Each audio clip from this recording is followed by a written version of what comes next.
Donc bonjour, je m'appelle Léa David Draghi et je suis étudiante en MBA 2 Immobilier International à Financia Business School. Actuellement, je suis en alternance dans une agence immobilière qui s'appelle Architecture de Collection. Au sein de l'agence, j'ai un rôle d'assistante commerciale et communication. Donc j'assiste les négociateurs dans leurs transactions. J'assiste également sur certaines estimations qui peuvent être un peu plus délicates que d'autres sur des missions assez spécifiques. J'aide aussi au soutien au niveau de la communication, de ce qui est fait sur les réseaux. Voilà, globalement.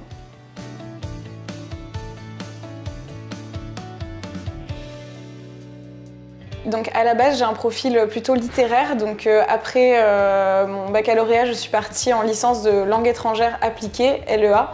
Et donc à l'issue de cette licence que j'ai eue à l'université de Bordeaux, je suis partie en licence professionnelle commercialisation et transaction de biens immobiliers, toujours à l'université de Bordeaux.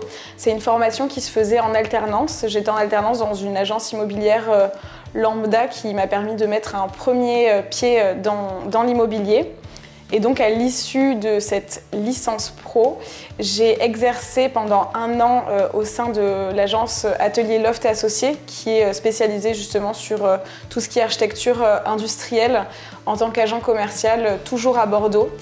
Et à l'issue de cette expérience, je me suis dit que je voulais pousser un peu plus justement le côté immobilier et partir donc en MBA pour avoir plus de connaissances, des connaissances plus solides et aspirer à un poste, disons, plus stimulant à différents égards au niveau de la transaction immobilière.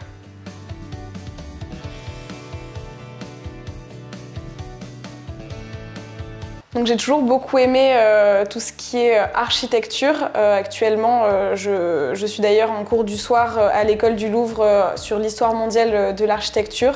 C'est ce premier aspect qui m'a poussée vers l'immobilier. Le second étant l'aspect vraiment commercial, échanger avec les gens, les accompagner dans leur projet qui est un projet important, mais c'est surtout leur aider à voir ce qu'ils achètent, pourquoi ils l'achètent et comprendre vraiment l'architecture, les enjeux derrière, la valorisation du patrimoine, parce qu'il est important, à mon sens, pour préserver le patrimoine français, qui est l'un quand même des plus beaux au monde, selon moi, de vivre dedans pour justement l'entretenir et participer à cet effort patrimonial commun, je crois.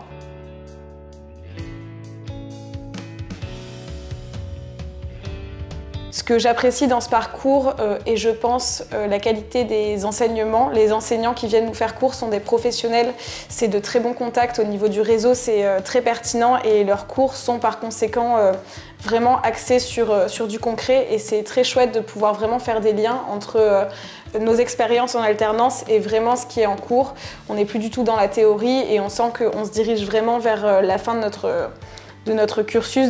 Donc je pense que c'est vraiment l'un des aspects les plus chouettes, en dehors du fait que le BDE organise quand même beaucoup d'événements qui ne sont pas du tout des événements à destination uniquement des étudiants. Donc il y a beaucoup de réseautage, beaucoup de rencontres avec des alumni, avec des professeurs qui viennent aussi.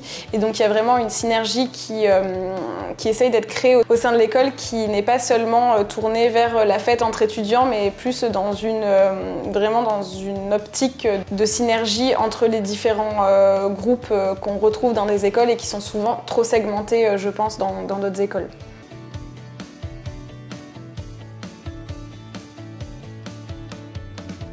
À mon échelle, j'apprécie réellement l'entreprise dans laquelle je suis actuellement en alternance.